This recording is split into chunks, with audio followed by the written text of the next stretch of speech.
It's Sunday, June 7th, which marks the 88th day in a row without sports. It's a miracle we haven't lost our minds yet. Welcome back to the Sportsified podcast, hosted by me, Braylon. And me, Andrew. Today, we're going to be giving a news update. What's new? We also have a new segment planned, and we'll close with some trivia. Roll the intro.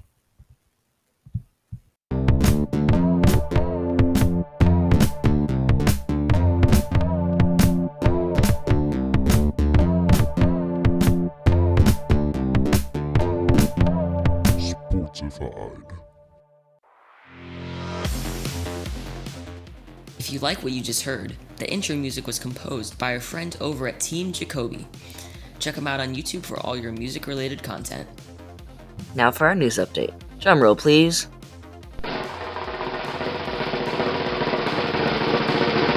The NBA has announced a return plan. That's awesome. Personally, I'm super excited. I can't tell if that was sarcastic or you're actually excited. Oh, I'm actually excited. There will be 13 Western Conference teams. And 9 Eastern Conference teams. They'll be playing 8 regular season games in ESPN's Disney Complex without fans. There will also be a tournament before the playoffs start between the number 8 and number 9 seeds for the 8th seed in each conference. As long as the Walt Disney Company agrees, basketball will be back on July 31st. However, it was recently stated by NBA G League president Sharif Abdurrahim that the remainder of the 2019 to 2020 G League season has been canceled. They will announce the end-of-year awards soon.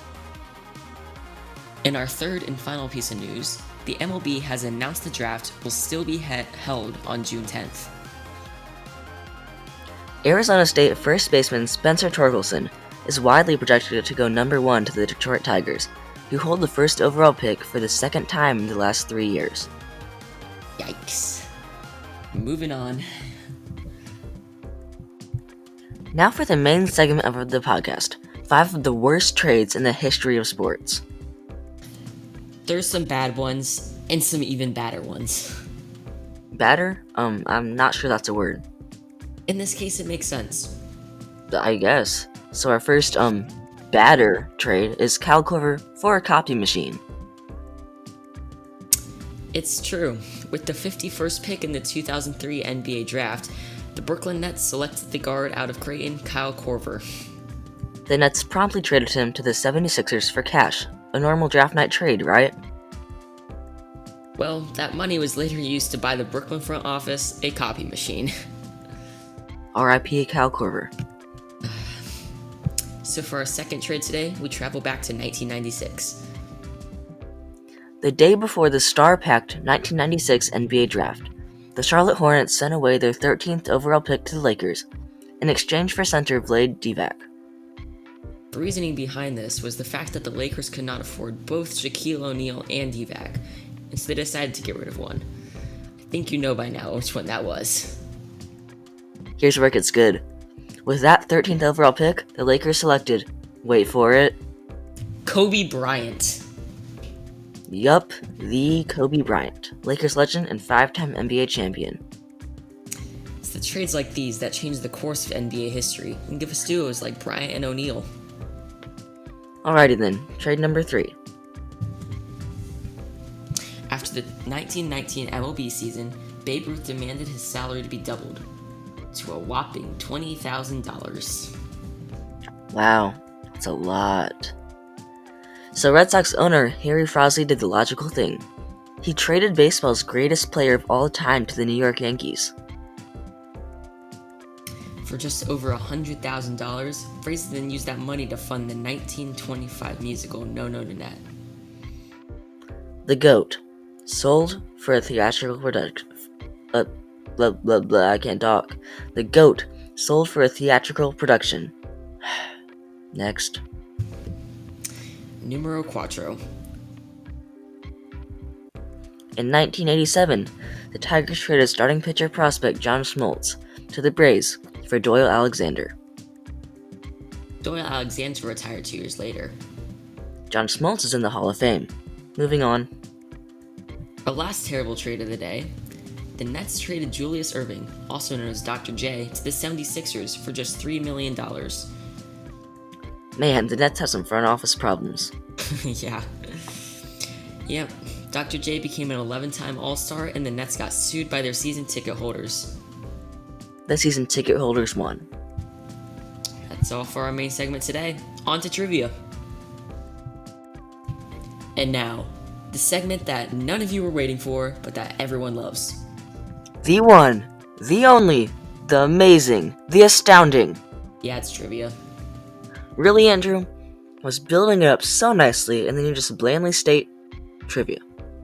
Yep. How else would you say it? In a more exciting way?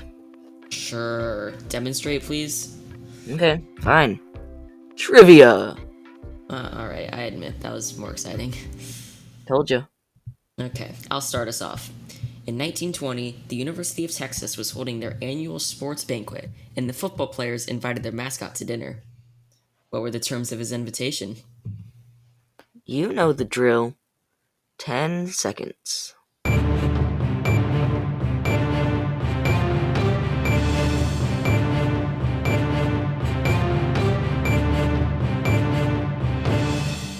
Yikes. Their mascot, Bevo, was fattened up, slaughtered, and served as the main course at the banquet. So that's fun. Well, the university wasn't doing so hot cash-wise, and the cost to keep Bevo healthy and around wasn't a top priority. He wasn't tame enough to roam wild, so they ate him instead. Just lovely. Now for question number 2. Which Lakers coach trademarked the term three-peat? He didn't make any profits until the Bulls made the term popular in the Michael Jordan era. 10 seconds starting. Too bad. Now you only have 8.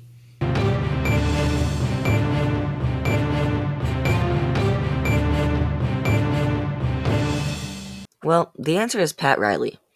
It may have taken him a bit, but the money did come eventually. Our third and final trivia question. What is an odd clothing requirement for Major League Baseball umpires? You now have 10 seconds.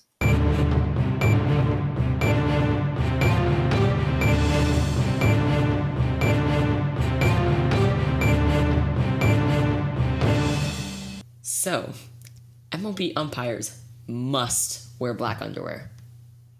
In case they split their pants. Yay! Well, thank you for tuning in to the Sportsified podcast. Make sure to subscribe to our YouTube channel. And check out our website at sportsifiednews.wixsite.com/home. See you next time.